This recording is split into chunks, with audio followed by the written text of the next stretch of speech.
Epic Gaming Night is sponsored by Analog Gamer. Check out Analog Gamer for high-quality board game apparel. You can find Epic Gaming Night shirts and much more at analoggamer.com.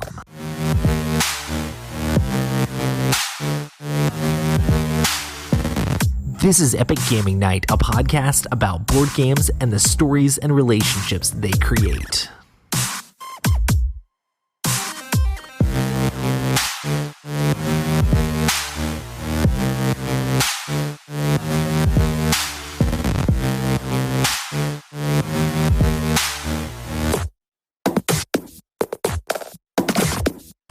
Welcome to the Epic Gaming Night podcast, a podcast about tabletop games, but mostly board games. I'm your host, Roy Canday, and with me as always is Matt.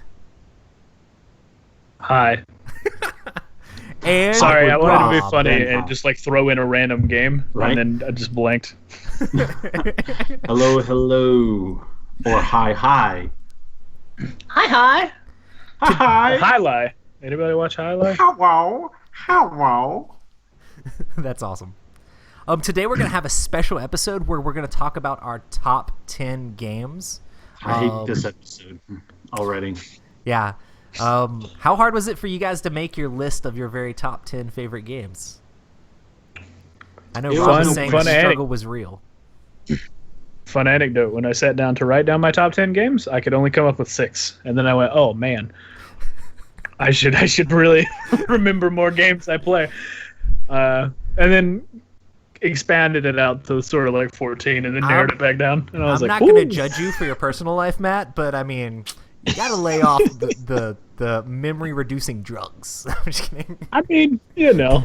Hey, it's a lifestyle choice, and I do not fault you for it. As long as you're not hurting anyone else, you can do whatever you want, man. Self-abuse. Very valid. We still love you. How about you, Rob? I know you were complaining a lot about making this list.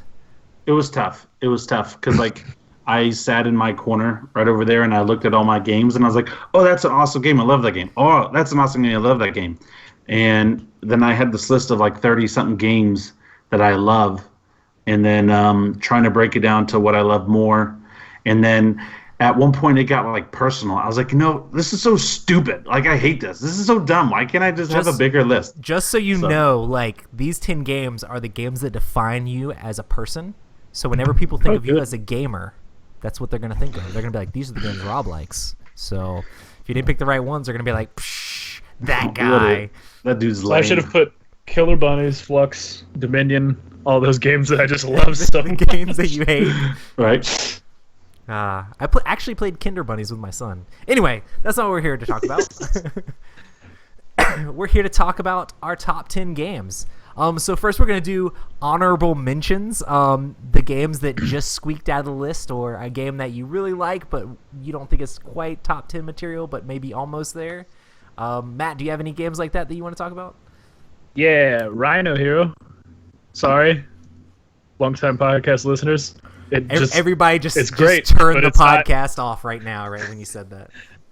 It's a great game. I just wouldn't put it in my top 10. And I should have, for the reason some of my games are in my top 10, but I didn't. And then the other one that I put in there is Pandemic Legacy. Great game. Love to play it. We'll play it a bunch. I just think there are 10 better games that happen to be in front of it. And Pandemic Legacy? Wow. Yeah. Didn't you have that game as really high in some other thing at one point? I feel like you had it Maybe, In your but I mean, draft? I need to go back and listen to our top 5 that we did over a year ago, because I feel like you're number 1 Pandemic Legacy, but No, his Pandemic number one a Legacy year wasn't ago was even out Blood yet, Rage or so. something like that. no, I didn't even play Blood Rage. My number one a year ago was probably One Night. or One Yours Night was Dead Ultimate of Winter. Werewolf. Yeah. Everybody had Trail. Dead of Winter. Yeah, probably Dead of Winter, yeah. Something Anyway, like that. I hadn't played anything at that point. It was I really like Solitaire. you've played What's And that's so 5 many more board games games. I played. That's my top 5. Rob, do you have any honorable mentions? Not 14 of them, but I will also, real quick, I will say Rhino Hero did not make mine. I will also say Splendor, which was very close. I don't think Splendor is the greatest game. However, the sentiment for me for Splendor is it's a game that I can play with my wife.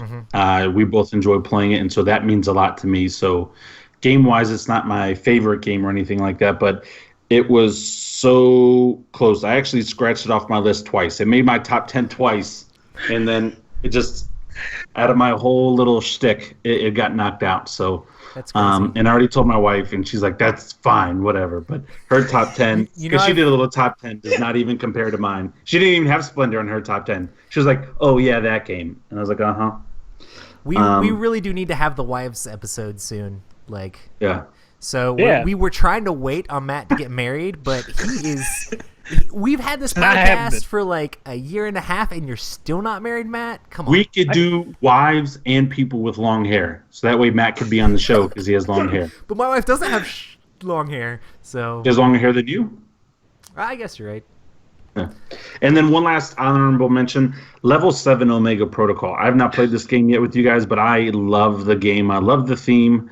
And every time I look at it and every time I think back to the times that I've played it, it's been such a blast. And I kick myself not bringing it out to the table more often. But Level 7 Omega Protocol. I have not played either of those games. I haven't played Splendor or Level 7. You haven't played Splendor? Nope. I played a game that you haven't played? That's amazing. Splendor takes like I 5 I to 10 minutes. understand what Splendor simple. is. I completely grasp the concept, but it's like change this thing into that thing and collect this thing for those things and get points. Yeah. I mean, it seems solid, but I'm waiting for Caravan for a game in that genre. Emerson! Anyway. Yeah, man. Got those smelly cubes. Yeah, exactly. For me, my honorable mention is Cosmic Encounter. Like, I really like that game, and I think it has definitely been in my top 10 in the past, and it's a solid game. There's just so many great games out right now, and I love the negotiation and all the craziness in Cosmic Encounter, but yeah, just barely missed the list. It's probably like my number 11 is Cosmic Encounter. So Yeah. Awesome. So I guess we can go ahead and get right into it. Matt, what is your number 10? Number 10. I'm going to try to drum roll the keyboard. Don't know if that came through or not. But Legendary. Marvel Legend. I like that game. That game's solid. Yeah. Marvel I feel like is a great it's a game that if you're ever at a loss, you're like, oh, what can we play? Oh, we play Legendary. I mean, sure, it's kind of the same game, but it's not really. It's a game that has just a literal ton of combinations. Other than the setup and the takedown, it's a great game. I'm pretty sure you could never play all the combinations in that game. Like every single different combination, like the amount they have now. It would take your entire life to play all of them. I mean, it's a lot. Of course, it could be done, but you would have to dedicate some serious time to just I don't know. doing it. If you're going to say a different combination is anything that could be slightly different in the game, depending on play, like even if you play with the same heroes, if you play with a different mastermind, or if you play with the same heroes and the same mastermind, you play with a different scheme, which all of those things completely change the game. Like, there's so many heroes that you could just switch one out and you would never be able to play it all. Well, and also the game is random as well, so like the chances of being able to get different combos is tough. Man, that's a good thought. In that regard, it is truly impossible because a deck of 52 cards has more possible shuffle combinations than there are stars in the known universe. So when you have a deck of, say, 800 or so cards, that then becomes a bit crazier. Math! Yeah! Awesome. Yeah, definitely solid game. So, Rob, number 10. My number 10 is a whole series of games, and I just put down the Risk series. I love Risk. I love Risk Legacy. I've always loved them. I'm trying to collect them. My collection's over 20 different versions now. You guys have heard me talk about it. But I had to put it in there. And there are a lot of versions of Risk that are, I mean, it's the same old, but there's some that really stand out that are really enjoyable as individual games because they offer a little bit more to them. And so my number 10 is the Risk series. So, and your favorite out of all those is still Risk Legacy? Oh my gosh, it has to be. Just because it's also the most unique. Yeah. And it offers the most. And I've played it the most. I've played 7 full boards at 15 games apiece, and then the last time we played this board, we were at game 10, and I had won 5 of the 10. So so I know you've talked about this a lot, but what was like the quickest amount of time you ever went through one of those boards? Like, did you normally like stretch them out over months, or did you ever like sit down? No. It was like a weekend. You played like the whole board in a weekend? Yeah, almost a day actually. If I really think about it, a little over. Isn't it like under 15 little games under 30 to hours. end it? Yeah. Were some of them But really like, here's short, the thing though, or? we did that actually. I want to say with my second or third board, and we played with the same group again, and so we knew everybody was very fresh. We knew what was being unlocked, and so we pounced on each other. I remember there was a couple games that I lost because I didn't even get a chance to play. We put our HQs by each other so close. The guy just got really lucky rolls. We had a couple games like that where people won the game before other people even got to take their first turn. So when you play games like that only last like 20 minutes, it's, That's crazy. But I still love it. Still crazy game, still a lot of fun. I still get hype every time something opens up, even though I know what's coming out of it. I'm like, oh my gosh. Do you get hype every time someone rips a card? Yes, and I still get nervous about it when it's mine too. If it's somebody else's, I'm like, tear it up. I don't care. You're like, when it's mine, I'm trying to hey, man, negotiate? Like, hey man, come on. I mean, I know I just destroyed all your stuff and took your thing, and I won this game, but you don't have to rip that in half, Yeah. Good times. Good times. Awesome.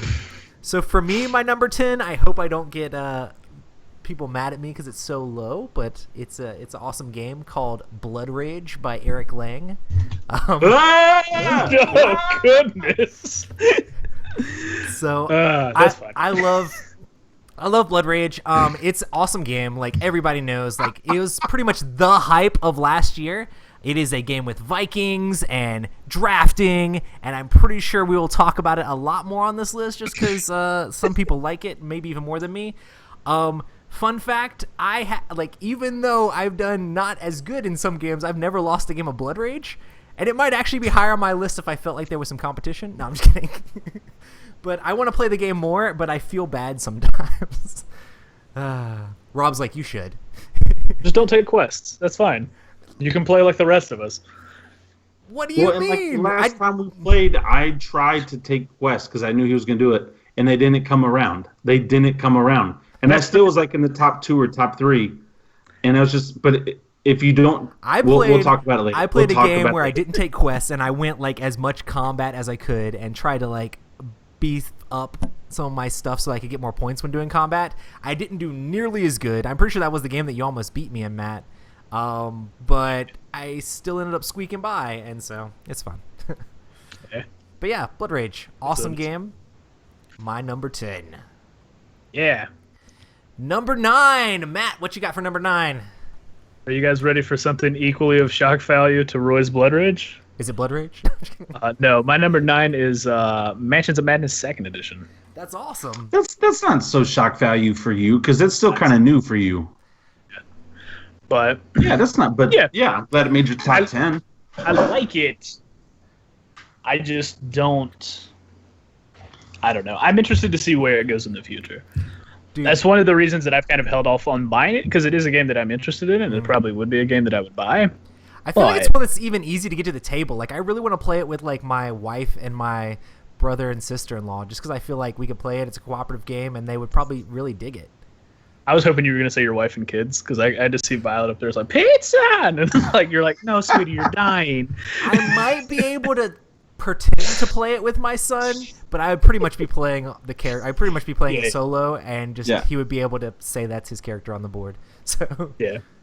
Yeah. But yeah, I think it's one of those things that, depending on what they do with the app, will make or break it for me. Yeah. I know a lot of other people love it, but I do thoroughly enjoy the game. It's good, but I think it has the potential to be so much better. Yeah, they're coming out with downloadable content for it, like more scenarios in like the wintertime, like in December. I think they said they're going to come out with multiple scenarios, so it's not just one. They've said it was scenarios they're coming out with, and I'm not sure what other content that adds as well, but it might add other things.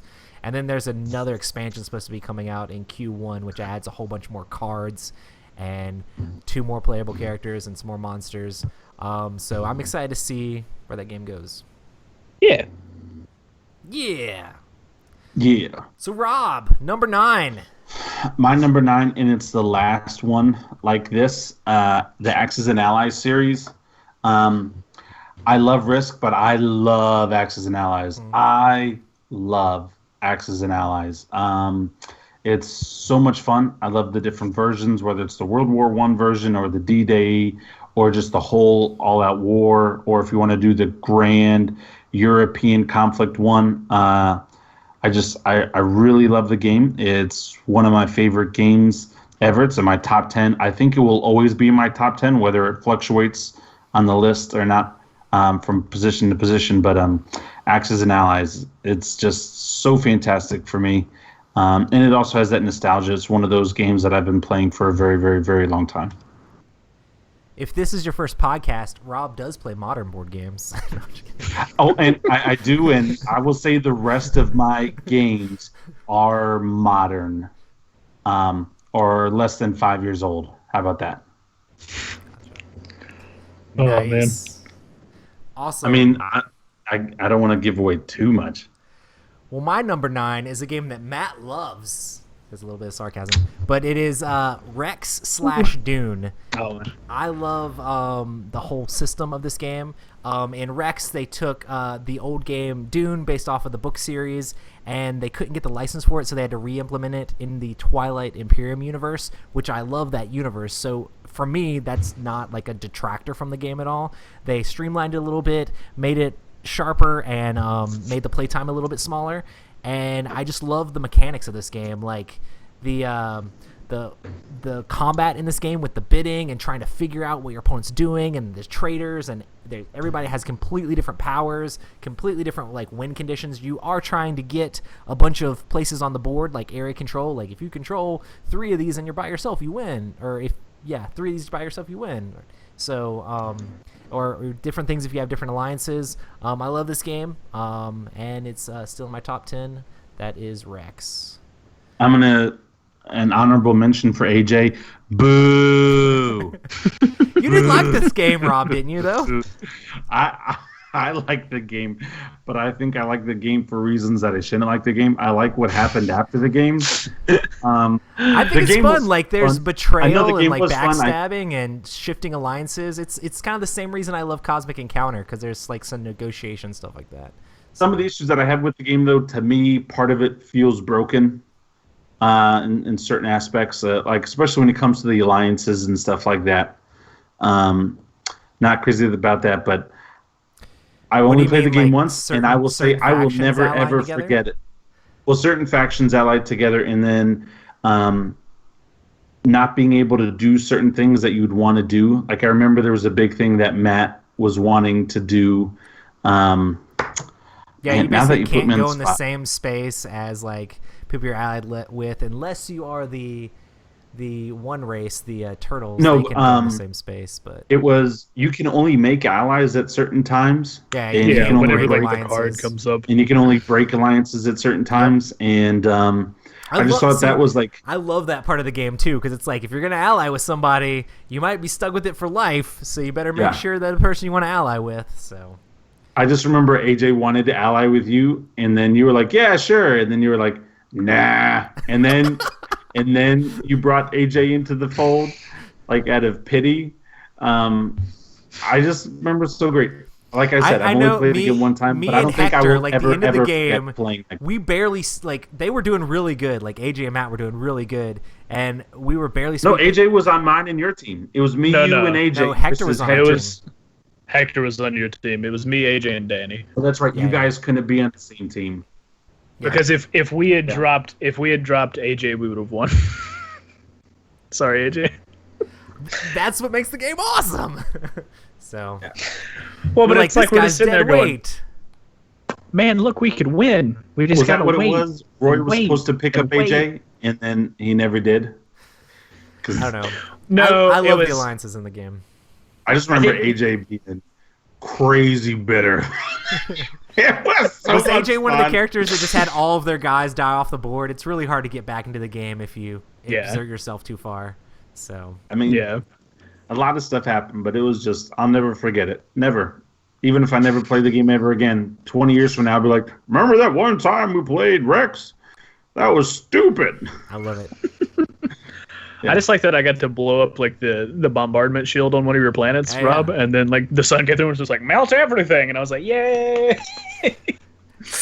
And I think the experience I've had in that game are the ones that just make that game so good for me. Like, I've had so many of those backstabby moments and people wanting to be in or out of an alliance and people be like, no, not you, or hey, let's do this thing or that thing. And I don't know. I love. Hey, the way I it won the works. game. I mean, the know. game we played, I won. You're solid. You're Because good. I also backstabbed at the very end. This But is I one backstabbed- game. This is one I game backstabbed that for AJ. I actually lose a lot. Like, the amount of times I've lost this game to the amount of times I win this game, like, is ridiculous. Because for some reason, people like don't like to make strong alliances with me. I don't know why they wouldn't want to do that. That's so weird.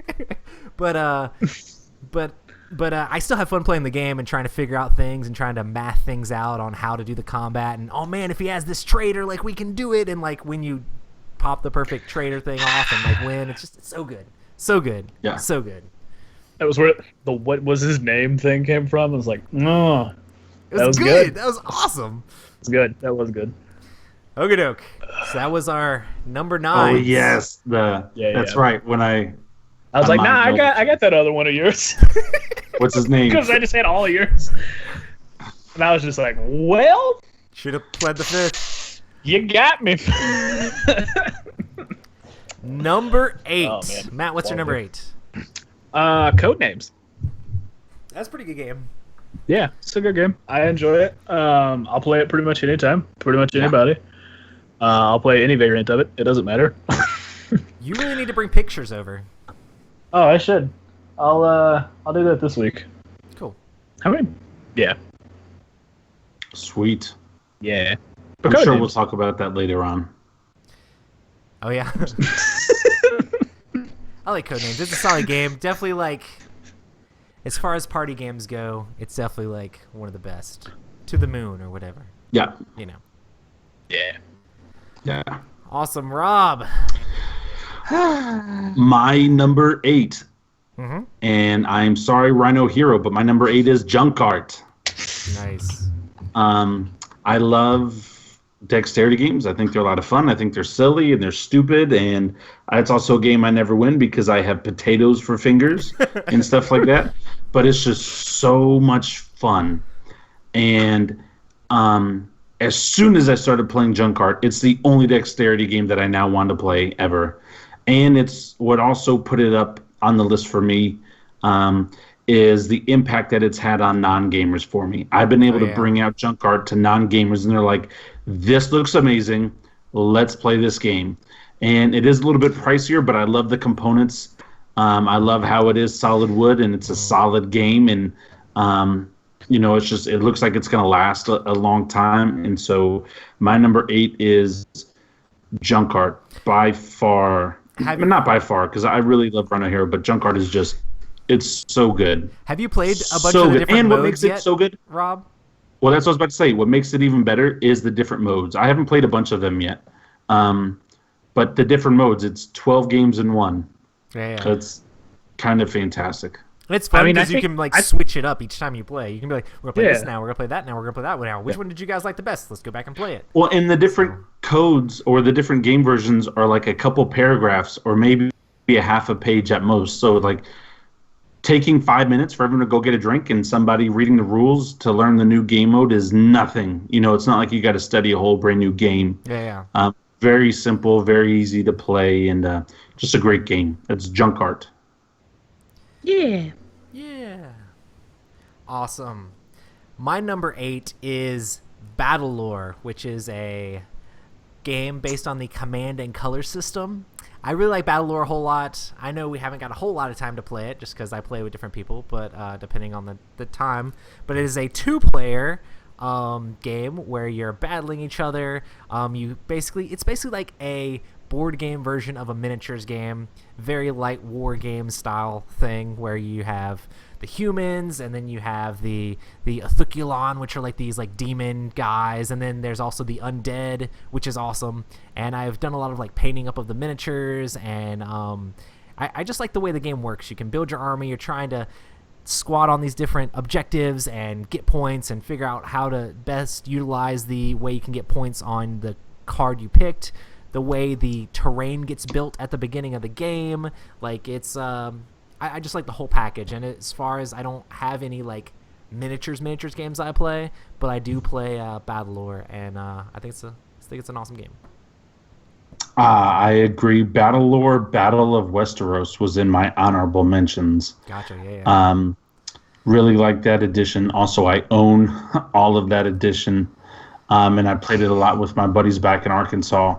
And Battlelore was a great little miniature game. It's so but easy not to a play. miniature game. It really is. It's very much a dice chucker because like the dice can like screw you super hard if you get the wrong roll. But you try to set yourself up to mitigate those rolls and make things happen and be in the right place at the right time. So definitely an awesome little game. I never get to play any 2-player games with Matt, so yeah, it's okay though. The miniatures in that game are pretty good. Yep. It's okay. I mean, it's not Blood Rage, but it's we can't all close. be Blood Rage. Come on. Pretty close right behind it. Is anything? Yeah. Well, maybe what's it called? Might be. Anyway, so Rising Sun. Number 7, Matt. So my number 7 is Dead of Winter. What? That's not a top 5 game? I've bumped it for some things. Oh, I know. snap. What? Please have Secret Hitler as your number 1. Please don't have Secret Hitler as your number 1. No, so the way I ranked my top 10 games is essentially every game that is in front of another game is a game that I would always be like, yes, I'll play this now. Yes, I'll play this now. So all of the games that come in like after Dead of Winter from like 6 to 1 are games that when somebody says, hey, what would you want to play? Those are the games I think of before Dead of Winter. Yeah. It's not that Dead of Winter is a bad game by any stretch of the imagination. It's an absolutely wonderful game. It's just, I don't know. There are some other games that I would rather play, but it's a great game. I do love it. It's the thing that sets it apart from me, or for me, other than like BSG, are just simply the Crossroads cards. Like it's an entirely separate thing. It's like it draws you into the game with all these story elements, and it engages everybody all the time. And there's not like any of this like, oh well, what should we do here to get this or that? And it's like there's no like just there's nothing that feels piddly for the sake of just player interaction. Like everything seems to have a purpose, and I don't know. It's really well done. It's a very well done game. My favorite thing to do is when you're holding the Crossroad card, like, and watching the other player's turn to see if they're going to trigger it, and you just be like, "What'd you do? What did you do? Yeah. Is that what you're doing? Okay, you're good. You're good." And they're just always on the edge of their seat, like, is it going to trigger? What am I going to do? If I breathe the wrong way, is it going to go off? So, it's a good time. Yeah, it is. I'm assuming it's higher up on y'all's list, so we'll talk about it more later. Rob, what is your number 7? My number 7 is the Zombiecide series. I absolutely love Zombiecide. It's one of my favorite games ever. It's so cool. It's so crazy. I have so many miniatures for that game. They're in a shoebox. I have so many miniatures. I can't hold all the miniatures I have. I love the game. I love the birds and the dogs and the different types of zombies and everything. And I love the whole story and the theme and the whole idea of the game. It's basically try not to screw up, possibly survive, and win the game. To me, it is the easiest button smasher board game out there. I would say it's almost easier than Risk for me mentally, because it's like, okay, go get this objective and try to escape. Very simple, just like a video game. You're just gonna press your buttons, and I love it because it is a big co-op game, and so it's one of those games that I played a lot with my friends, and we would try to screw each other over and get somebody trapped in a room full of zombies and just do a lot of terrible things to each other. And it brings back a lot of fantastic memories for me, just really doing horrible things to my friends. But they're friends. That's what you do to friends. And so Zombiecide, the whole series. So do you think out of Zombiecide and Black Plague, is there one that's above the other? Do you still like the zombie theme better? Or do you like the boards and things from Black Plague? I'm gonna put you in the spot. Which one is your no, for me 7 and which one's your 7.5? 7.5 is Black Plague, 7 is Zombiecide. So Zombiecide standard better. Yes, because I like so much. Well, one, there's so much. 2, I'm a Walking Dead fan, and so it's just easy for me to get into that character and mode because you're basically playing The Walking Dead. And if you follow Season 1, Season 2, and Season 3 of Zombiecide, it goes from the town to a mall, then to a prison, and then to a city. I mean, it's kind of following what's going on in the show. And I also like it because of the different characters that they have. I think Black Plague overall is a better game.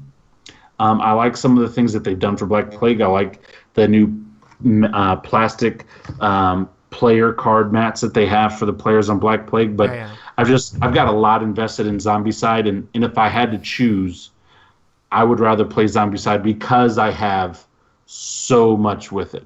I feel like I could do everything. So. Awesome. I'm going to say something that might sound a little odd, but when we played Black Plague, for me, that was one of the games that are actually board games that we played that felt the closest to 4th edition D&D to me.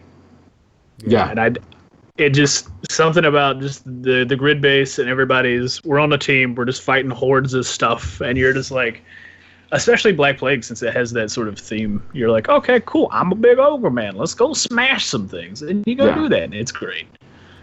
But I think that was one of the things that really drew me to it, and I was like, oh man, yes, We need to play it some more. I need to bring it some more. I just think it's a fun, simple game, and it's just stupid. When you have 100+ zombies on the board, and you've got to get through 60 of them, and then all of a sudden these dogs, Matt, when these dogs freak me out, bro, because they're faster than the running zombies.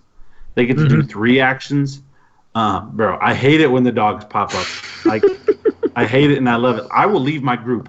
If we're going to where a pack of dogs is, I'm out. I don't care if I got the lightsaber or anything done. Bye, guys. Or I'll just be in the very back. I'll have all melee stuff, but I'm going to be behind the ranged people and everything.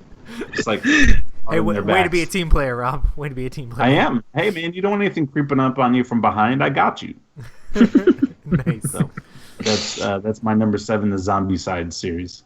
Awesome. And it's stuff like that. You get a freaking lightsaber in the game. You can get a lightsaber in the game.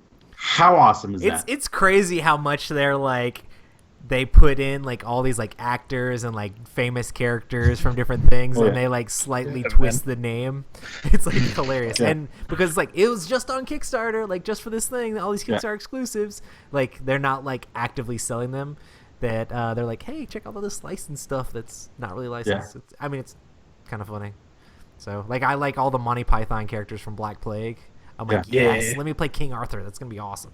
Let me Dude, if they come out with a bunny miniature that you can play, they have one. I'm pretty sure. I don't know if there's a bunny miniature. I saw it online somewhere. There is one of the bad guys. There's a lot of exclusives. I'm pretty sure they have literally the bunny, and they have the Holy Hand Grenade of Antioch, and they have all the characters from the little party and Tim the Enchanter, which I played, all that stuff. I think he's called Bob. I just want to play bunny. Yeah, I don't know. I think the bunny's one of the bad guys. I'm pretty sure it's terrible. It's worse than those giant abomination things. I just want just a small regular rabbit. That's just hopping around. I think it might have some bones lying around it or something. But yeah, either that or somebody made it up themselves. But I've seen it online for the game. But if you had the rabbit and every other time it moved, it just did a little poop pellets that dropped. Those were like now poison spots. That's fun. Anyway, sorry. Just never circle back. Always forward, never back. Always forward. Sounds like a Luke Cage reference there, Matt. I mean, maybe. Forward. Yeah. That's awesome. Awesome. My number 7 is Spector Ops. This is a game by Emerson, one of our friends of the show, but not the reason that I love the game. The game is just solid. Like, I really like the hidden movement games, and I played a few of them, but like this one's the one that's just so easy to get into. I love the asymmetrical powers of like all the characters. I love all the little, like, as the agent, you get all these cool little items that you can like try to trigger at the right time, and they're all like neat and exciting, and they're kept secret, so the hunters don't know exactly what you have, and I like playing on both sides of this game. Like, playing as the hunter, awesome. Playing as the agent, awesome.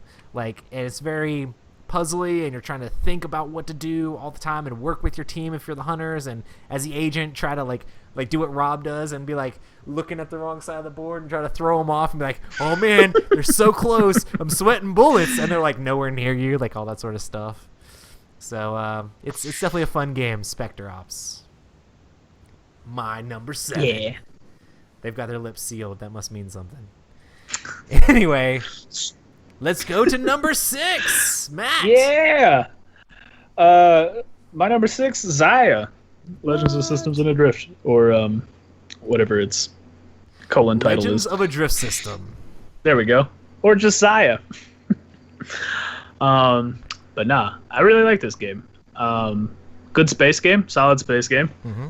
I like it because it's not only just a big sandbox. You can go kind of wherever you want, do whatever you want, explore, play, but you also get to design your ship in a sense. You can put what you want onto it and move, go buy a new ship. Like, I don't know. I just like stuff where there is sort of a game that allows you to customize what you're doing while you're playing it. I think that is something that is very cool, and it's something that I really liked about Pandemic Legacy, where you can just be like, oh, cool, and I give my guy an upgrade, and you're like, yay. Or it's just any game where you're starting to like affect the thing that you're playing, and it has like immediate effects. I always find to be a lot of fun. Plus space. I love sandbox games. I'm actually like kind of mad that there's not like more of this style of game. Like, Zaya is so awesome, and like I feel like it was a hit, at least with us. I'm like, there needs to be sandbox games for all the types of games. So Zaya's awesome. I kind of feel like they should make a sandbox game that doesn't actually have like a purpose, like the Seinfeld of sandbox games, where it's just like, there's not really there's no points, there's not a reason for anything. You just kind of, once something cool's happened, you go, okay, cool. And isn't that called No Man's Sky? That's a really bad association there. Zaya is actually a product that's finished, and it's good. But so you're saying Zaya is what No Man's Sky wishes it could be? Yeah, pretty much. But yeah, no, I think it would be cool if they had like a mode where you can just kind of fly around. And I guess that's what the single player version sort of is. With the expansion is you can you do it your own self, so you don't have to worry too much about pacing or anything like that. I mean, you still kind of have to worry about pacing a little bit because there's a timer. Well, but like, but it's not like if you're thinking about what to do on your turn, you can't like. You don't feel bound to the table where you're like, okay, I think I'm going to go here and do that. You can just be like, I'll get up, get a drink, eat a sandwich. I can come back to it, Whenever I was playing solo, I was just like, how can I get the most points possible as fast as I can? Because this thing is, I'm going to lose if I don't. And they're just bad guys chasing you all the time. You're just like, if there's no one else for them to chase, they're chasing you. So it's pretty fun. Yeah. It's pretty fun. So, solid game. Rob, number 6. My number 6 is Codenames. Snap. I chose Codenames not because it's my favorite party game, but I think it's the easiest, most universal party game. And every single time I brought it out with our group or other groups of people, everyone has had a hit. And so it's my number 6 because if I'm going to go on this desert island and I don't feel like getting blown up or something, I just want to laugh, I'm going to bring apart a game, it would be Codenames. Just a lot of fun, all the different versions, all the success. I love how simple it is, and yet it's not simple at all. It's just, it offers a lot, and it's a fantastic game. And if you haven't heard us talk about Codenames, thank you for listening for your first episode. Welcome to the show. Yeah. But that's my number 6. $50. Yeah, it's Codenames. I think I've played Codenames with like almost everybody I know. Like I've played it like with my grandma and uncle. Like, and they don't play any like tabletop games that much. Like my grandma, and I've played it with my mom and dad and my in-laws and like everybody. So it's definitely a game that like you were talking about with Junk Art, like this is a great game that you can play with non-gamers. Like anybody can play Codenames. Like words. Let's think about how to make these words work together. It's a lot of fun. Yep. Yeah. Awesome. For me, my number 6 is Marvel Legendary, which was Matt's. Which number? Number 10. Number 10. Yeah. So I love Marvel Legendary. We talked about it a little bit, but all the combinations. I may be a little bit of a Marvel fanboy. I definitely like love the movies and like grew up with like a bunch of the cartoons and like I would say that I've read comics, but haven't really read a whole lot of the comics or anything. But I love like those characters and the themes and all that stuff. Like grew up with all that stuff. It was great. And just every single time they come out with an expansion for this, I'm like, I gotta get it. Like new stuff, new things. Even though I have a ridiculous amount that I can obviously never like play to its fullest.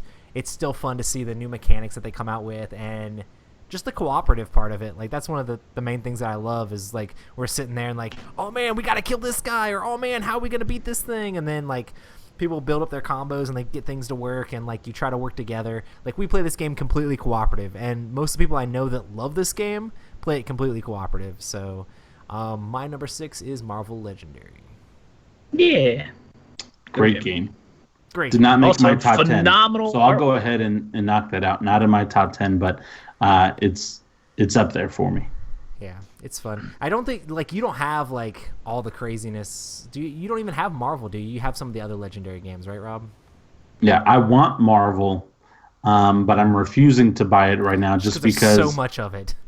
Yeah, and I'm sort of a completionist, and I definitely would want several of the big box version of the big stuff. So. And I'll always be willing to play it with you whenever you want. Yeah. Awesome. So number 5, Matt. My number 5, Secret Hitler. It is a really good game, despite what you may hear on the mixed reviews of this particular podcast. I consider it probably one of the kings of social deduction games. There are some that I think that do better in sort of certain aspects, and some that do a little bit worse. But I think it is a game that is very good, and it does a very good job of eliciting emotional responses out of people and really drawing them in and engaging them in a game that they might not otherwise get into. Like One Night Ultimate Werewolf can sometimes get people to be all angry and aggressive, and then sometimes everybody just sits around really quietly and is like, yeah, so I think Phil's the werewolf, and then everybody's like, cool, we'll just kill Phil, and that's just how that goes for 5 minutes. But not every game of One Night is like that, but I feel like it has a tendency to be more quiet on average than a game of Secret Hitler. We do. That is true. Hitler I have never played a quiet game of Secret Hitler. You are right about that. And even when I was on the cruise and they were playing the print and play versions of Secret Hitler, you could always tell because the table was always full. Like they would play the full 10 people, and they would just be like, "What? No!" And everybody was mad. And so you'd have all these like people sitting down, being real nice, playing like Istanbul or some like Euros or like some like crazy canon game. I don't even remember what that was called, but it was like the thing was huge. It took up like 2 tables. And then everybody's just like, yeah. And then somebody's like, you're a fascist. Get off this boat. And it's just like, okay, yeah, that's fine. It's just very, very loud. good engage. Everything's fine. Awesome. It's a great game. I'm not going to disparage anybody's other picks, but I would like to see. I'm telling you, Matt, we do need to play it, and you need to be a liberal so you can show us how it's done. But I do feel like it's one of those things that it plays better with 7+, because the 5 to 6 player board feels a little underpowered. Yeah. As far as like the powers you get, but that's just me. So definitely a crazy game. Yeah. Boom. Awesome. Rob, number 5. My number 5 is the one, the only Spector Ops. I absolutely love Spector Ops. It is fantastic. It's such a beautiful game. The board, the minis, the cards, the artwork, the everything, the little hidden messages, because it's part of the Dead of Winter universe, but it's a different timeline and everything. I just absolutely love Spector Ops, and I don't know how much higher it would go on my list when the app comes out, but I'm so excited for the future of Spector Ops when the app does come out, and the playability of possibly being able to play with other people, or if anything, just eliminating the notepad and being able to do everything on your phone as the agent. But Spector Ops is such a fantastic game. It's just like if I was going to a desert island and I had to pick 5 games or whatever, or even 3 games, if I had to pick 3, it would probably be in my top 3 for that, because there's no other game like that type of game that I want besides Spector Ops. Like it's that great of a game. And I didn't realize how balanced of a game it really was until we played at Gen Con and you guys played with the sniper. Like I always thought, the sniper's not that great. Sniper's great. The sniper's great. Sniper's pretty fantastic. And so just the game itself is just, man, it's just fun and it's crazy, and everything you're trying to do in the game, I absolutely love it. And we talk about it a lot on the show, and I know Roy already talked about it earlier, but Spector Ops is my number 5. And Emerson, I'll email you my address later. You can send the money in the mail. Dude, but we need, like, the game is so amazing. Like, I just want, like, more. Like, come on, we need an expansion. Like an expansion. See, or that's something. That's what I'm. I mean, the game is perfect the way it is. Like, it is in all of our top 10 lists. No expansion. It's been out for a couple years now. Like, it is, like, the best, like, hidden movement game. And if they add, like, more characters and more, like, craziness, like, I'll keep playing with the stuff that they have. But there's just so much potential. Like, they could just keep going. And I know that there was talks about things. And we just need, come on, Asmodee, if you're listening, Christian Peterson or somebody. And that's one of the like, things let's that make kind this of happen. stinks this year. It's like the smaller companies, like a Plaid Hat or a Nazca or the F2Z. It seems like a lot of their projects are on hold, and the Fantasy Flight and Asmodee games are coming out, and those companies are on hold as they're trying cares to. About them, I know. Well, it's not that they don't care, because we care. I mean, I'm a big fan of those companies. I love freaking Plaid Hat games and stuff like that. But like Fantasy Flight and Asmodee, like what did they put out this year that you were like, oh my god? Like if they announced a Spector's Ops expansion, compared to Mansions of Madness, like that's it, right? Like nothing else was like, oh man, I gotta buy that. I don't know, freaking Fantasy Flight, Star Wars Rebellion. Like there's been a lot of games that are just solid. Yeah, I see what you're saying. I see what you're saying, Matt. And I semi-agree with you. And that's part of my issue is I feel like the small companies are being put on the back burner. Like, for example, we talked about Caravan. That's on the back burner right now because, first of all, it was on the back burner when F2Z bought Plaid Hat Games. And then they were getting ready to pick a distributor, which company was going to publish it. And now it's on the back burner again because Asmodee bought F2Z. And so it's like, come on. Like, there are a lot of great games that are sitting there that could happen or could go forward. These guys got games from the best designer in the world, and they need to see the light of day, is what I'm trying to say. I mean, Emerson is definitely in the top 3 game designers in my lifetime. And not just the fact that he's amazing man. He really is just a great guy and a friend and stuff like that. But his brain, oh my gosh, his brain is sexy. His just everything. It's just a good looking brain, man. I'm just hoping when the Spector Ops app comes out that it does well, and then people are like, "Oh man, look, there's demand for that," and then that kind of rolls into something else. For some reason, I feel I just like think the longer they Spector wait, though, Ops- the more they're shooting themselves in the foot. Like it needs to come out sooner than later. I feel like people like sometimes like it doesn't get like the hype it should. Like that game is so good. Like it needs more hype. So we're gonna keep on talking about Spector Ops because we love to play it. Yeah. Awesome. I would love to be the hype man at one of those conventions for Spector Ops. I guarantee you, I would sell 90%, if not 100%, of the inventory if I got to be the hype man for that game. Yeah. I believe you. You're a very good hype man. I mean, anyway, that's my number 5. Sorry, I can talk about that all day. My number 5 is Mansions of Madness 2nd Edition. I love this new game. Came out with an app, like blew us away. Like the theme in this game, it basically, like I used to have Eldritch Horror basically sort of in this spot. And I love Eldritch Horror, great cooperative game, but the theme in Mansions of Madness and the atmosphere and everything that the app brings to the table and just the way the cooperation works, and it's so easy to set up. You just throw it on the table and you're ready to go. Like, there's no crazy setup time at all. Like, it's just so, like, I really liked First Edition. Like, First Edition was definitely in my, like, top 20, like, top 15.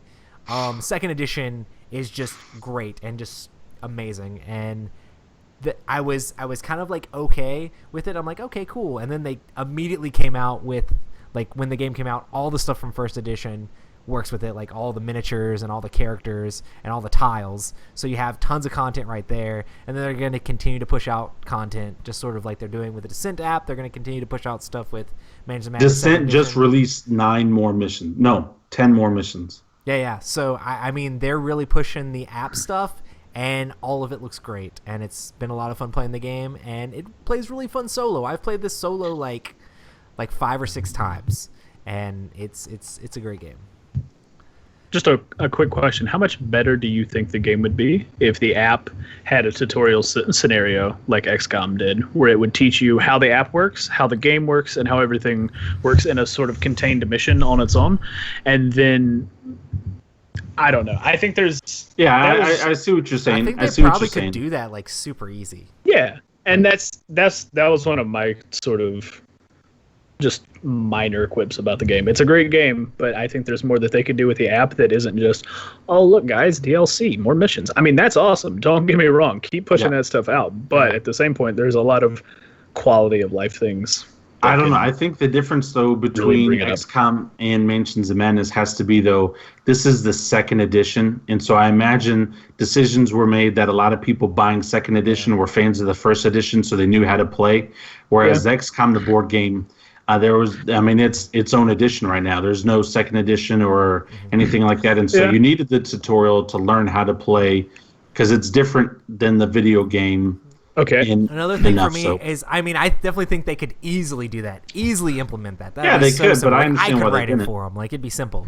But I feel like for me, probably a lot of board gamers, like, it feels so similar to any of the other, like, Arkham Files or Arkham Horror type games that's like, okay, well, health, stamina, rolling dice to do checks. Like, it's a lot of the same thing. It's a very saturated market right now. Yeah. I mean, that whole... And I mean, they're all from Fantasy Flight, too. They're all that are, like, very much the same.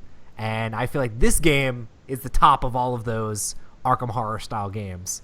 Like Elder Sign and Arkham Horror and Eldritch Horror. Like, it's to the point where I was really excited about the Arkham Horror card game. But then they announced this, and I'm like, maybe I'll just stick with Mansions of Madness because it is solid. So, I don't know. Yeah. We'll see. Yeah. What if Descent would have taught you the game, Rob? Great. See? I mean, it's just little things like that. Yeah, I think they could definitely do it, and they probably should. Yeah. Yeah. I agree. Awesome. Anyway. Cool. For number Number 4. number four? 4. If Roy would have put this at number 6, we could have had it straight. My number 4 is Spector Ops. Yeah, man. I mean, I think we went over it pretty well with Rob's number 5 pick, Spector Ops. Solid game. It is the best hidden movement game. The best, hands down. I don't think there's anything that gets even close to it. Close. Nothing even close. And it's honestly just the addition of a lot of the what I would consider sort of the modern board game tropes. The fact that there are different characters, there are different items you can use, there's sort of different consumables, and there's a lot of different sort of strategy and depth that in and itself it's a very simple game, but there's a whole lot of just strategy and thought that goes into it because of the things that was added to a very basic hidden movement game. And it's very good. Very solid. There's a lot of people there was a lot of people that were like flipping out about Fury of Dracula when the whole like GW Fantasy Flight breakup thing, because Fury of Dracula is going to be out of print. Like, it just came into print and now it's going to be out of print again, because once they sell out of it, it's going to be gone, because it's going to be in flux until somebody else decides to print it or whatever. And I'm like, is Fury of Dracula part of Games Workshop? Yep. And a lot of people kept being like, oh my gosh, I got to get Fury of Dracula before it sells out. And I'm like, hey man, you misspelled Spector Ops. You need to check yourself. They could buy my copy. Yeah. I mean, it's fine. I just feel like Fear of Dracula is going to be a lot longer and a lot like more like the simpleness, and not the simpleness and complexity at the same time is what I love about Spector Ops. So. I have Fury of Dracula. I'm a fan of the theme, and I like the idea of it. I just haven't played it yet because every time I'm thinking, man, let's play a hidden movement game, Spector Ops. Like, yeah, no, but I want to play Fury of Dracula. It's also easily twice as long as Spector Ops is, if not more. Yeah. So, yeah, it's just Spector Ops is so good. Good times. Absolutely. My number 4. Can you guys guess? I'll just give you a quick guess. Manchester Madness. No. Game of Thrones. No. Dude, if he bumped Game of Thrones down. Ashes, Rise of the Phoenix. Nice. My number 4 is Ashes, Rise of the Phoenixborn. Absolutely love this game. It would be higher on the list if I could play multiplayer. That's the only downside of the game. It's a 2-player game. But I love it. I love the artwork. I love Isaac. I love his brain. He's another brain guy that I just want to run through his brain and see his crazy ideas. I probably don't, though, because they probably scare me. But it's just some of the stuff that he's come up with, and what Fernanda has been able to do with the artwork, and then it's Robert Clouts and everybody else that's a part of the play testers and stuff like that. Just it's such a great card game, and I also love that it's a collectible card game. Or living card game, even though it's owned by Fantasy Flight, who now owns them, so I guess I can say that. Because like the cards in the box are always going to be usable. Mm-hmm. And so I love it. And I love the community. I haven't played online in a while. I've had a lot going on in my life. So for anybody that's listens to the show that I played you on TTS, it's been a while, but I've had a lot going on. Rob misses you. I do miss them because I think about it. I'm just like, man, I just don't have time to do that. I'm a lot busier than I thought I would be at this time in my life, because this is usually my sit down time, like my chill time. But it's just such a great community, and like it has several podcasts, and they've started like an Ashes Champion Circuit tour, and there's one actually coming to Charlotte. I believe it's at the end of the month, and you win special prizes, and then they're gonna have like the World Championship or something like that in Michigan. And you're gonna get the Ashes weights out and start training. Well, and that's what's so great about this is like fans are doing this. Fans are the ones that came up with the circuit tour. It's such a great game, and great community. A lot of fantastic people, and the guys at the Main Action Podcast, they're all hilarious. Papa Pratt, Chris Pratt, and Kian. Even though I don't want to say his name because I miss Brian. Man, I miss Brian. But Ashes is beautiful game. You have to play it. If you like any type of card game, play Ashes. Boom. Boom. Boom. Awesome. My number 4 is T.I.M.E Stories. T.I.M E Stories. What? I thought that'd be higher on your list. I've got a lot of solid games, man. Well, I mean, TI3 is number 1. Let's just. All right, You can T.I.M E probably Stories, guess sorry. what my other ones are, easy, if you thought about it hard enough. But yeah, I love T.I.M E Stories. It's a great narrative game. If you like those point-and-click adventures like Myst, it's exciting. It's a lot of fun working together as a team, trying to figure out the puzzles. Me and Matt sitting there being like, man, I think we should go here first. Oh, no, we should go here. Being like, yeah, you're right. We should go there. Like, should we go this way next or do that way next? Or it's a lot of fun being like, how do we turn this thing? And oh, that's how it fits together. And, like, there's so many, like, aha moments in the game where you're just like, oh my gosh, I can't believe that's what happened, or like different things like that, which just makes it exciting. It's one of the most thematic narrative experiences you can have in a game, and you just remember the stories and remember all the stuff, which is kind of to the detriment because you can really only play through each scenario once.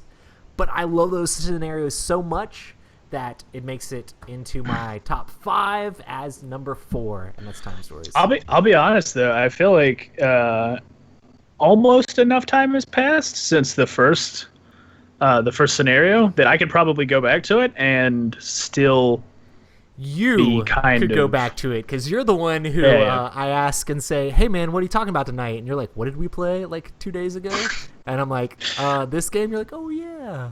No, I remember pretty solidly how to do a lot of that stuff. Well, minor spoilers for the first scenario of T.I.M E Stories follows this moment. Hey, I feel you're like gonna make people clock off. Is it gonna be bad? There are just 2 paths. Yeah, I mean, there's branching paths and like everything. So I remember the one we took pretty well. I do not remember the other one after we looked at it. In the first scenario, as far as we did 3 Don't runs. say too much. Don't say too much because I haven't played the first scenario yet. Yeah, I'm just going to say we explored the entire freaking scenario because we head bashed our way through everything. It was a lot of fun. It was a lot of fun. And I mean, that's kind of the way we play T.I.M E Stories because we're like, if we finish it too fast, like if we do too good, like there's so many things to explore. And it'll be like, hey, we know we should go over here, but we should just open that just in case, you know? I really want to see what's behind that. Or like Matt doing crazy things like, Matt, you probably shouldn't do that. I would do it anyway. I mean, just to see. I mean, if this ruins our run, we can just do another run, right? And I'm like, who cares about score? Just we'll do it. We'll see what it is. And it's always like, oh my gosh. Here's the thing. So one of those games we finished with like 5 time left, and then we went through and realized that if we would have just ran the timeout and then ended it and then started another one and then ran through it as fast as possible, we would have had more ending time and we would have just ended up with a better total score even though we went through it another whole round. I don't care about the score at the end of the game at all. Like, I mean, you get some different things sometimes, maybe, whatever, depending on your score. But I just love the story that the game tells. And it's awesome, like, trying to figure out the puzzles and living that experience as we play through. And I can't wait for more scenarios to come out because when they come out, I need to get them and play them. So we just played the Under the Mask scenario, and it was good. It was good. I mean, it's definitely not like as good as the base box one. The base box scenario is so solid. Rob, you need to play it. It is really good. But because I've played some of the others, but I haven't played the base box. And what's crazy is like our show, you guys have said that, and other people have said that as well. That like the base box scenario is still some of their favorites. It's like I hope that we overhype it for you. So you hope that you do overhype it for me.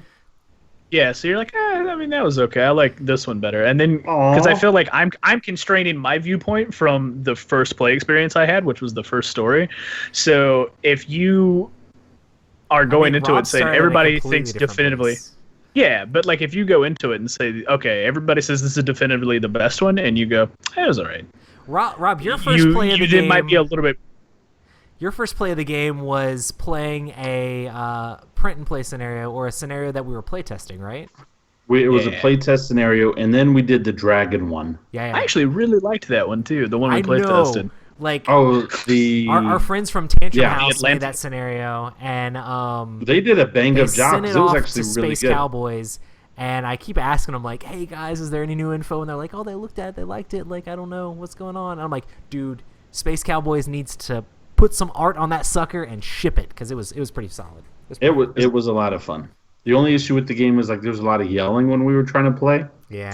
Yeah. Spector Ops. It's exciting. That's right. You guys were playing Spector Ops. Yeah. Oh man. That's a good game. So yeah. So yeah. Moving on to number 3. Number 3. My number 3. It's already been mentioned. Junkart. Nice. Right? It's Right? It's very good. It's a good game. When we played it at Gen Con, I was like, I have to buy this. And if they had a version of it that was the Gen Con version where everything was Yes, huge, I would buy for sure. that. It would be great. Come on. I hate people who make demo copies for stuff at like Gen Con, and it's like, all we blew it up giant. 10 times the size. And I'm like, I'm interested in that. And they're like, here's your little tiny piece. And it's like, no, I'm interested in that. Specifically that on the table. You'll have Give to me that. Call in Pretzel Games and be like, hey, man, what do I got to do? What do I got to And do then to get one of those big copies? They'll just come up with an excuse like, oh, well, it's not the Consumer Product Safety Board just won't submit like, it. But I it's won't like, tell I anybody. can go buy 6-foot-tall Jenga at Target. That's clearly not a safety issue. That's just somebody cut up some 2x4s, threw it in a bag, and said, hey, don't hit your kid with it. Anyway, that's my gripe about big games. So what do you think is your favorite play mode? My favorite. It's either got to be Montreal with the one where you move around the board, or it's got to be Tokyo. I think it might not be Tokyo. It might be. What is the Actually, I don't How does it remember, work? so I'm not. It's the one where you draw 3 cards, you choose one for yourself, and then you pass the That was a other lot of 2 fun, to too. your left and right adjacent players, and then you attempt to build your own tower while everyone else sabotages it, and it's pretty good. I like Montreal, but it makes everyone hate me. So Well, the Bro, thing you I do like some is shady stuff though, Roy. it's so much fun, though. It's so No, much it's not. fun. But It's that's so what much makes fun. the game great, though. It's like you can do Roy's strategy where you just kind of haphazardly toss everything onto the square and then go, all right, it's your problem now. I literally Hey, look at this try to solidly built build tower you made. something as terrible as possible, and everybody gets really mad at me and halfway fix it, and then when I get back around to it, everyone's like, "You got to live with what you made. This is your own fault." But by that point, though, we have fortified it to like a beacon of solidarity at that point. Like it is like, Yeah. And it then is I continue quality. to ruin it again. Ah, so much fun. Yeah, we're just like, all right, we're just gonna throw all the balls and sticks on here and everything's fine. But I Good feel luck like with this. one of the things we haven't really done because we haven't played it that much is I feel like a lot of the rules are so simply written that you can very easily start to mix and match certain things. So we could play a combination of Montreal and the other scenario that I mentioned, where you pass cards to the left and right adjacent, you build 3, and then you swap to a different spot on the table. Yeah. And then like you can start doing these different game modes because everything in there is very simply built. You can cater it sort of to what you want to do. Yeah. And we still haven't even played any of the cooperative modes yet. That's crazy. So we just It's a good game. just like building terrible towers for each other too much. oh yeah, absolutely. It's the best. But yeah, Junkart. It's the best. My number three is Dead of Winter. I absolutely love Dead of Winter. I don't care what game is being played. If somebody asks me to play Dead of Winter, I will play Dead of Winter. I love it. I want to play The Long Night so bad. It finally came in. We never get out of it. And so I haven't even opened it yet. Man, my life has been so crazy. I mean, it hasn't been. I've just been working on other projects. But Dead of Winter, love it. Every single time I've played, I've had a great experience, whether I won or I didn't win. It's just been one of my favorite games ever since the idea of it come out. Again, I'm also a zombie nut. Maybe not nut, but I'm a zombie fan. And so I love it. I love it. And I love the traitor, and I love the idea that there could be a traitor, but there's not a traitor. And then the crossroad cards, everything that was mentioned before. Mm-hmm. Just a fantastic game. And then the characters, like the freaking Santa Claus. You actually gain a morale if he dies. Yeah. Like, he's such a bad character. Everyone's happy if Santa dies because he's a drunk Santa. And then you have Sparky and stuff like that. Sparky the Wonder Dog. I mean, how great of a game. You know, you're just thinking of all like this dumb stuff that works so beautifully. Like a drunk Santa and a stunt dog are going to save you in the zombie apocalypse. It's just a beautiful thing. Like a fun buddy cop movie in the middle of the zombie wasteland. The drunk Santa and the dog went out to the police station, found a shotgun. The drunk Santa killed himself. The dog brought the shotgun back, and happiness. Yeah, and everyone's happy about it. Yeah, that's what's so great about the game. The last throat punch lunch that I did on the Dice Tower Network or whatever, I was talking about event cards in games, so I wanted to definitely like highlight the Crossroads card mechanic, and I basically read through the entire Kodiak Colby Crossroad card like in the video. I don't know if you've seen that, but it is intense. It's hilarious. So you should probably watch it because I try to like put some like clip art of like what's going on in the Crossroad card into the video, and like had a picture with like Colby like staring off into the distance with like a bear in the background. It was good times. But yeah, that game's check that out. So thematic and so hilarious. So it's just so much fun. So much fun. Awesome. My number 3 is Lord of the Rings in a Box, War of the Ring. I love this game. This is my favorite 2-player game. Super solid. It's very like asymmetrical, completely different win conditions on each side. You get to play as the Fellowship on one side with Frodo trying to take the ring to Mount Doom, and like you're holding onto these strongholds because the dark player is just attacking you everywhere. They have way more units than you. You're totally outnumbered, and you're just trying to survive so that Frodo can get the ring in there without going too fast so that he doesn't get corrupted. Then the dark side shadow player is just trying to have like a full-on assault, like attack the Free People's player everywhere, take out Minas Tirith and Rohan, and like go over Helm's and just Deep. attack Helm's Deep, and freaking like you can jump on like the elves and Lorien. You can like run up and attack the dwarves in Erebor. Like you don't have to stick directly to like how the movies and the books play out. Like you can like forge your own path in this game and do something completely different, and it can still work out for you. Depending on how the cards come up and how they play can very much affect your strategy. You're like, okay, well I got this card that's going to help me to do this, and maybe I should try to set this thing up. I think one of the main reasons I love this game so much is just how much I love Lord of the Rings. Like Lord of the Rings is amazing to me. And so the theme is perfect in this game. It is a long game, so it doesn't hit the table as much as I wish it could, but it is definitely solid. If you're looking for a super thematic war game, check out War of the Ring. What do you guys think? Yeah. Matt still has never played this. I still have not. Matt, one of these days I'm just going to be like, hey, Matt, come over. We're going to do this. Let's play games, Matt. And you're going to be like, can I bring AJ? I'm going to be like, AJ's, yes, you can bring AJ. Come on, we'll play 3-player games. It's okay. But, because AJ's awesome. But yeah, one of these days, maybe. Yeah. I know Rob likes this. I love it. It's on my short list. And it's on my short list, and I haven't even played it that much. In fact, I think I've only played it once, but I have all the expansions now for it. Dang. But, bro, so good. And it's Lord of the Rings in a box. So if you like Lord of the Rings, all right, there it is. Go play it. And we're actually planning on playing the successor. Me and Rob are going to try to get together and play Battle of Five Armies. So that should be fun, too. It's a very different game. It's still extremely thematic, but it's more just like clash, clash, clash. So I'm so excited for you to read the rules, too. I've been reading through the rules again and like checking everything else out and being like, man, this game is just it's combat. That's that game. So which is fun. So War of the Ring.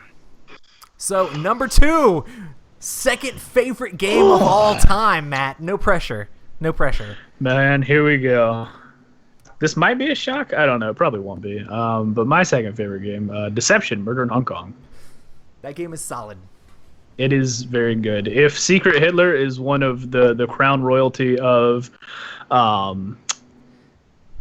forgot the term. Wow, I just blanked. Social deduction games. There we go. If Secret Hitler is one of the crown angels, Deception is clearly the king to Secret Hitler's queen. It is by far one of the best social deduction games out there, and I'll agree. It's one of those that it is just so good. I mean, Yeah. I don't even know how to describe it. Like it's unlike any other social deduction game.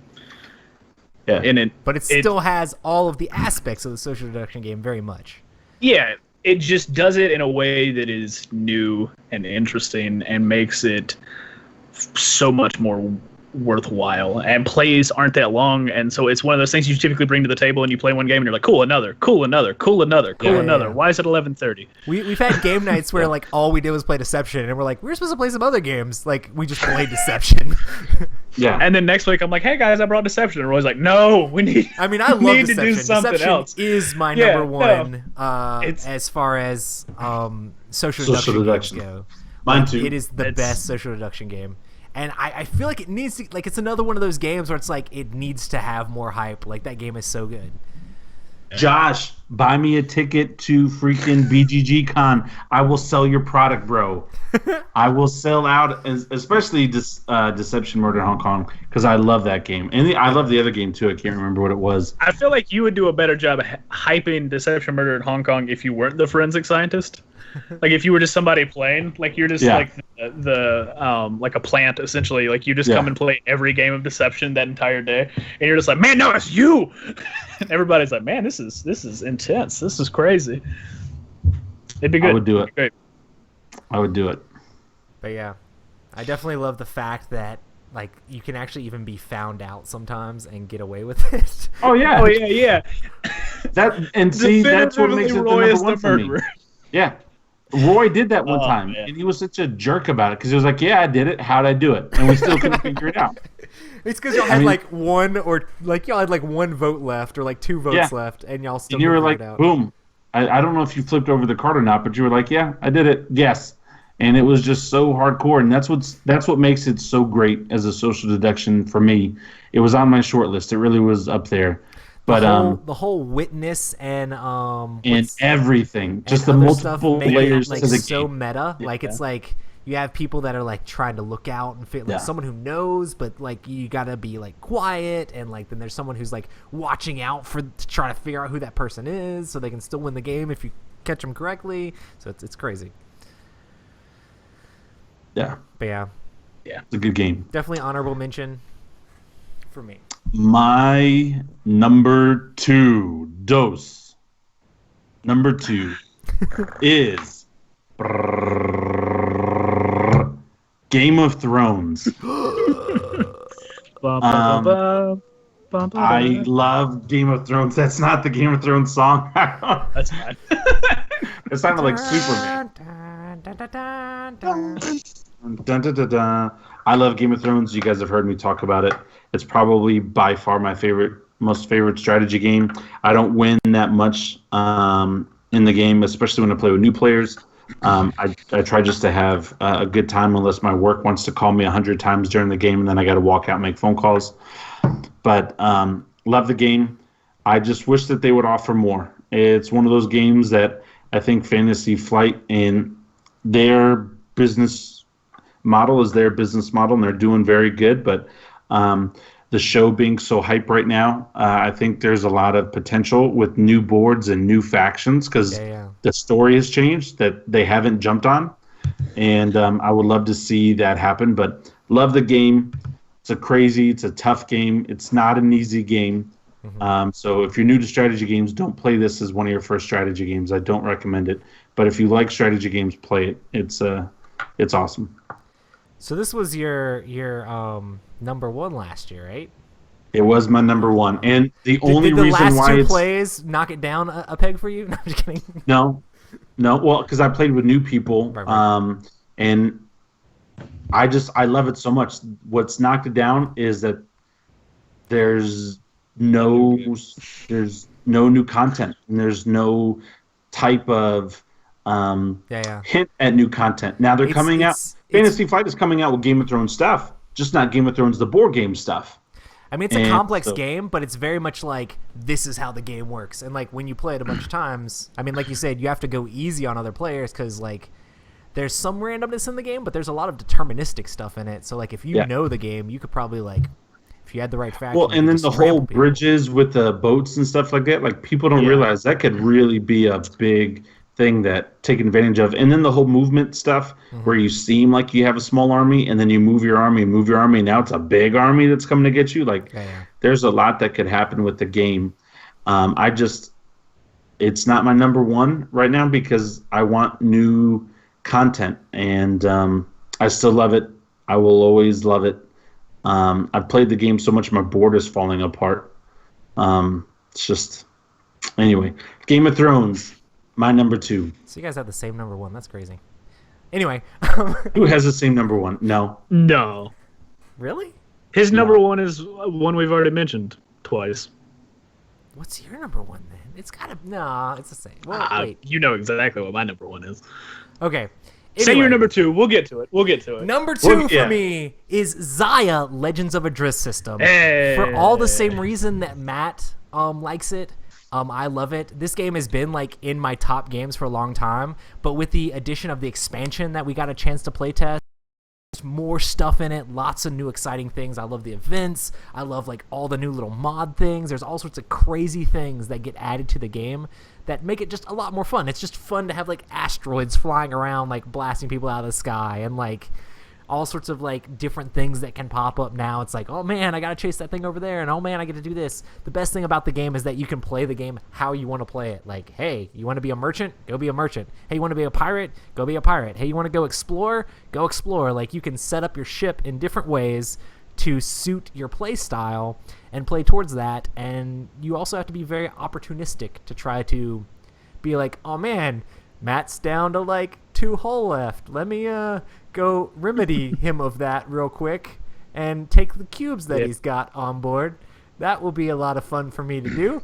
And it's just a lot of fun to be able to like do different things, and then everybody gets mad at you and shoots you up because you're like, man, it's just fun. It's an awesome Go game. big engines, no guns, no shield, blind jump into suns. That's all you need to Cody, do. if you ever listen to this, like, you don't need to make any more games. Good, though. You don't need to make any different games. Just continue to make Xia expansions. Xia. Like, I just want to see everything because it's great, and I love that game. Although, if you happen to have more ideas that are like Xia and you think people will love, absolutely put them out because Xia is phenomenal. Yeah. Cool. So, number 1 time. This is it. I've already filled in everybody's number 1. So. Yep. We'll see if I'm right. But my number 1, not a big surprise, Blood Rage is number 1 best game USA. Number 10 good. best game USA. No, I'm just kidding. It's a really good game, and it's like, even though I play with Roy a lot and I always lose, I don't care. I really don't care. Yeah, the game's and it's like, even if I know I'm losing, even if I play a game where I only score 11 points, I'm like, man, this was a blast. I don't think I have ever had that much fun playing a game. Like, there are some games that I have a lot of fun, but like Blood Rage is just something about not only the gameplay and the card drafting and the fact that the miniatures are so cool. It's just... Not only that, I'm like a huge mythology nerd, so it's like to see all of these sort of like creatures and gods and all these things from like Norse mythology come down and be like, and we're gonna battle on this island that's exploding. Good luck. And you're like, oh, this is great. Like, it's just so good, and it's so like, even like Mansions of Madness is a very thematic game. And Blood Rage, I don't think quite compares to that, but there's something about Blood Rage for me that is just, it just oozes theme. Like the art, the minis, just the gameplay, the like table banter, like everything about it is just top notch. And to that, the same way I am still hyped about Lost in Space because Dead of Winter is a great game, I am super hyped about Rising Sun because Blood Rage is a great game. It's so good, and I definitely want to see Eric Lane continue this trend where he makes games about and around mythology. Like, I think it would be so cool to see like Aztec or like, you know, just different myths come alive in sort of a board game spectrum. Yeah. It's good. Is Rising Sun going to be the first game all 3 of us have to kickstart? I mean, when they drop that exclusive list, you're going to be like, Yeah. Yeah. I'm getting it.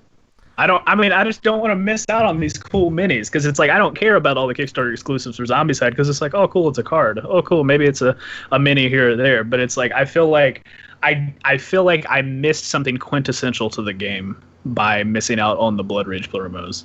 Like Fenrir is an awesome card. It's an awesome really character. affects It's the an game awesome a lot. mini. Yes, It's yes. insane. Like I've played a lot of games of Blood Rage like with my core set without Fenrir, and then we played with Rob's set, and he had drafted Fenrir, and Fenrir kept coming out and like changing where Ragnarok was happening. I was like, I need to kill that off the board. It's screwing up my strategy. Like, what's going on?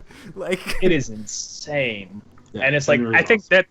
that's my entire gripe about the cool mini or not exclusives is just pretty much comes down to Fenrir and just the Blood Rage minis. Like everything else I could not care a single bit about. yeah. But the fact that they don't have like an extra bundle where they're like, hey, it's $40, you get Fenrir and all the other things. Yay. Woo. Anyway. Sometimes. I love Blood Rage. Mhm. I don't think I'm going to spoil anything that people don't know. Blood Rage does not make my top 10. It's not my number one. We've already mentioned this number one. I mentioned it like literally 30 seconds ago. Yeah, I really enjoy Blood Rage. It's a lot of fun, but I think what broke it for me is when we played at Gen Con. When I ruined the game for you, Rob. I'm sorry. no, it's not that you didn't ruin the game. Roy, you're a good player. In that you are a good player, but like the game was broken, I guess, a little bit for me with the draft, where I tried to get conquest cards. I wanted to beat Roy for the simple fact that nobody's beaten him, and he got easily 3 times the amount of conquest cards. We're gonna have like that I listeners got. now like challenging me to games of Blood Rage, and I'll be like, no, I can't do it. I feel like though, here's the thing.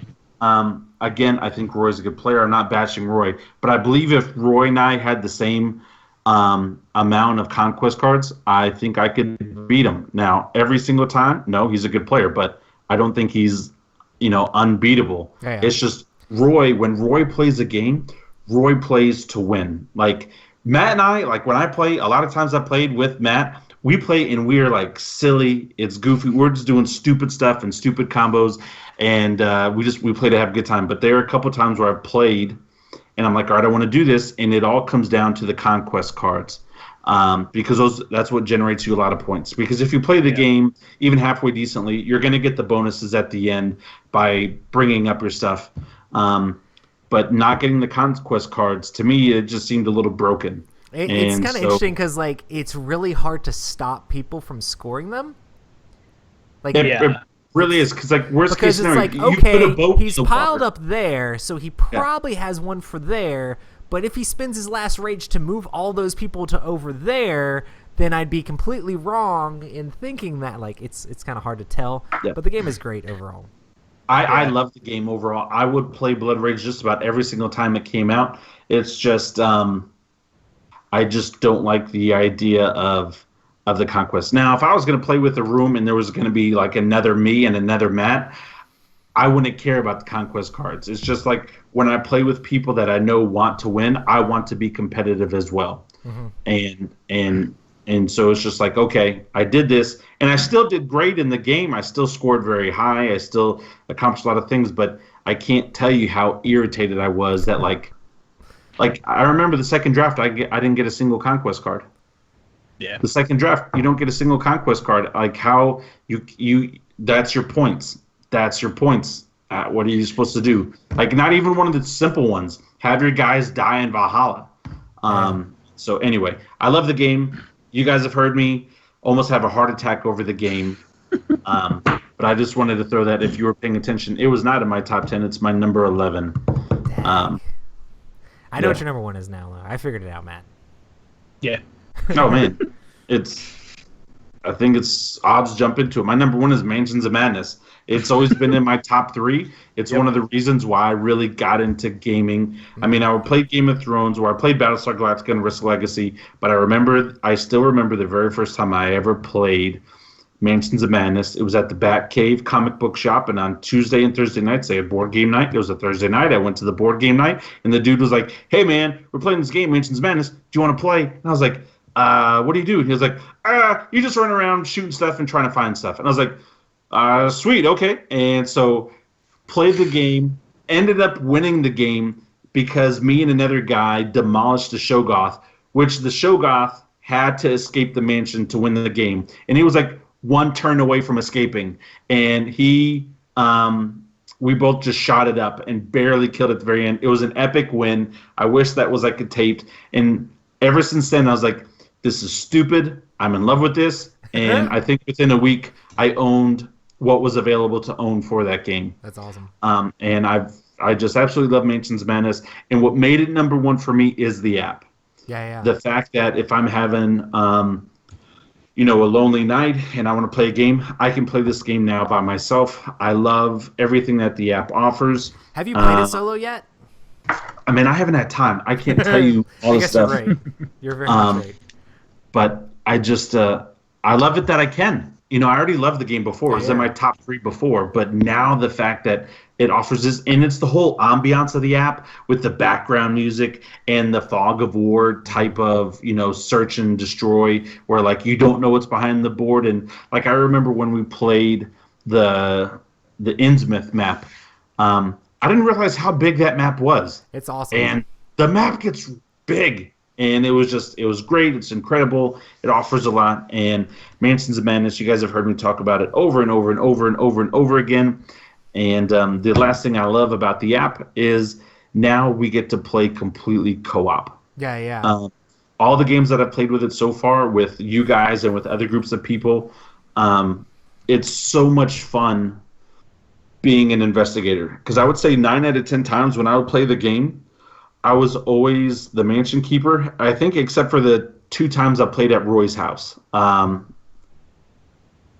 He was the investigator because he set it up, and you have to, because the first edition you have to set up. But it was a lot of fun. I would say 90% of the time I've always been the mansion keeper, and so it's fun now to be an investigator.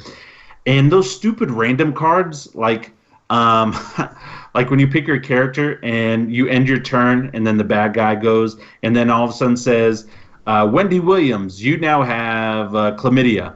Take 2. I'm pretty sure it doesn't say that, but it doesn't say that. But you know what I'm saying? Like, you're like, crap, please don't say my name. Please don't say my character's name. But it's all random and generated. I love it. It's just such a great game, and hopefully the grid will never go down, and I'll be able to play it. Because if the grid goes down, Mansions of Madness will still be a top 10 for me, but it won't be a number 1.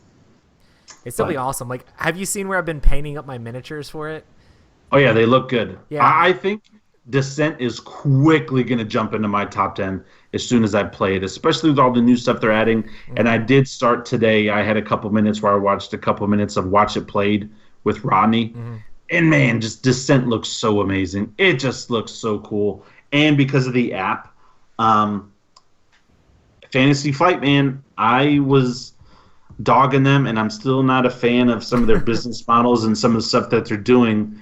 But I tell you what, that sour taste that they put in my mouth tastes okay now, I guess, because of all these apps that are coming out. And so,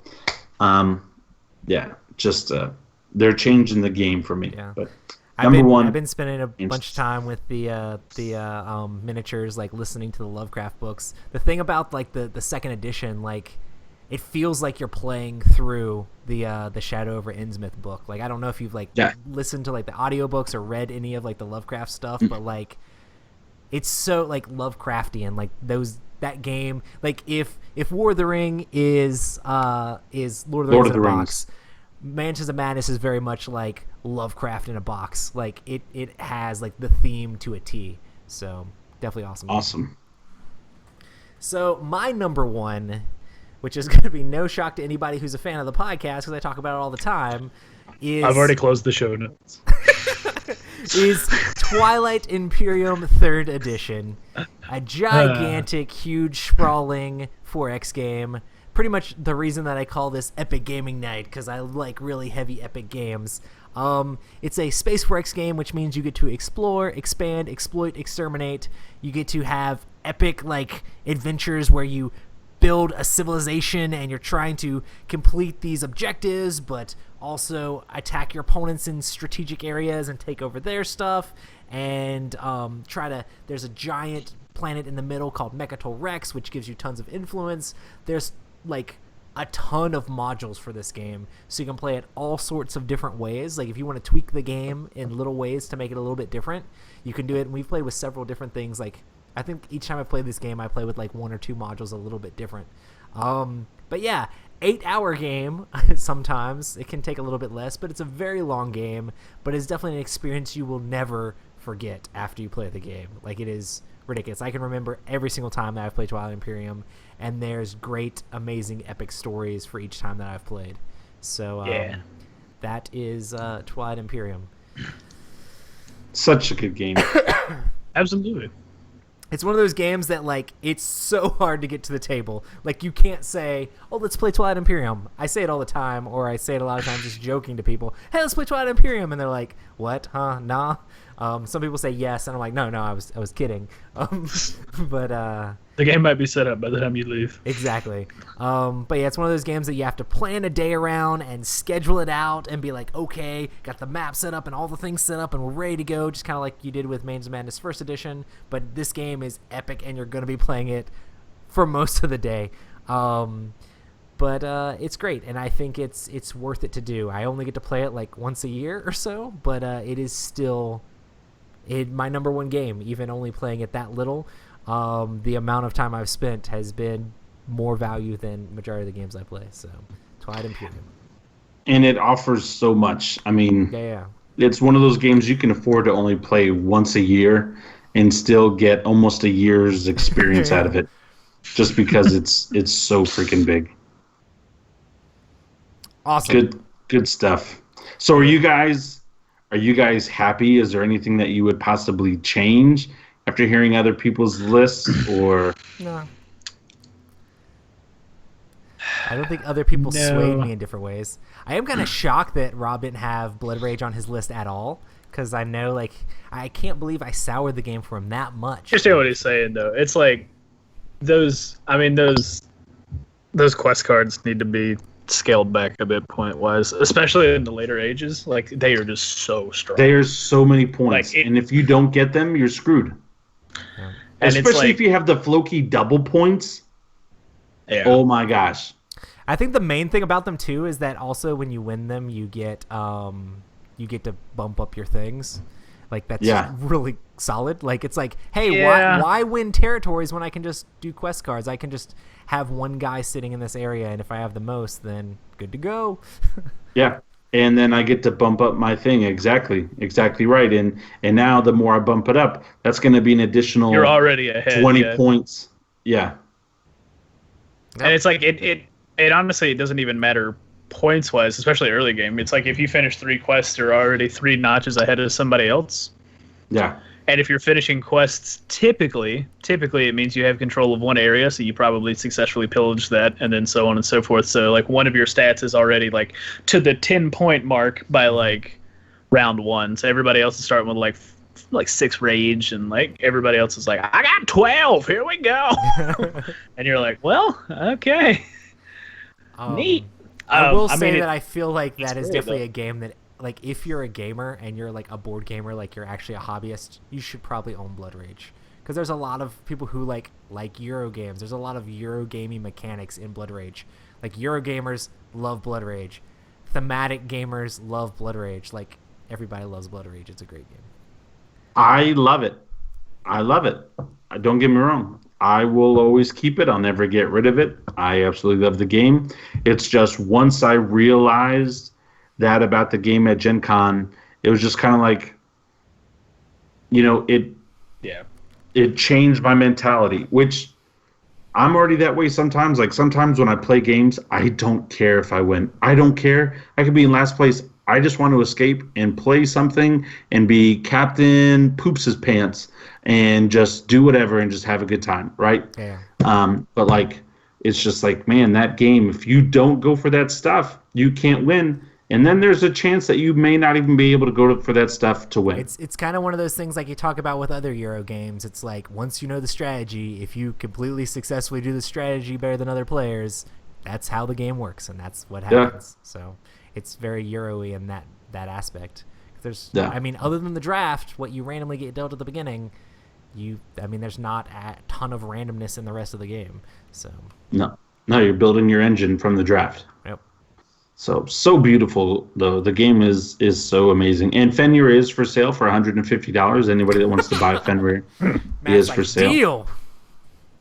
So No. Awesome. Well, I guess we should close this thing out. We stream this thing at youtube.com/Epic Gaming Night. Make sure to check us out at 9 p.m. on Tuesdays. That is Eastern Time. Make sure to check out our 4X shirts if you're into the Twilight Imperiums like me, and our Epic Gaming Night shirts if you want to help support the show. That would be awesome. Also, make sure to hit us up on Twitter and Instagram. We're always answering questions over there, posting pictures of the things we're playing, getting hype about all sorts of like new games. Whenever I see like a new game that I'm really excited about, I'll post like pictures of it on there too. So make sure to check those things out. And we'll see you guys next time. boom, number 11, Go Cuckoo, Blood Rage, TI3, Level 7, Battlestar Galactica, Deception, Murder in Hong Kong, Summoner Wars, Star Wars Rebellion. I also had more party games on there. I really like Illustrations and Boulder Dash and Cranium and stuff like that. I didn't say Dixit. A lot of fun games and stuff like that. Spyfall. Dixit's fun. I like Dixit. Spyfall's fun, but Spyfall, they need a bigger map to show the areas. Shadows over Camelot. Because if you're that person and you're brand new to the game, Shadows over Camelot is a good game.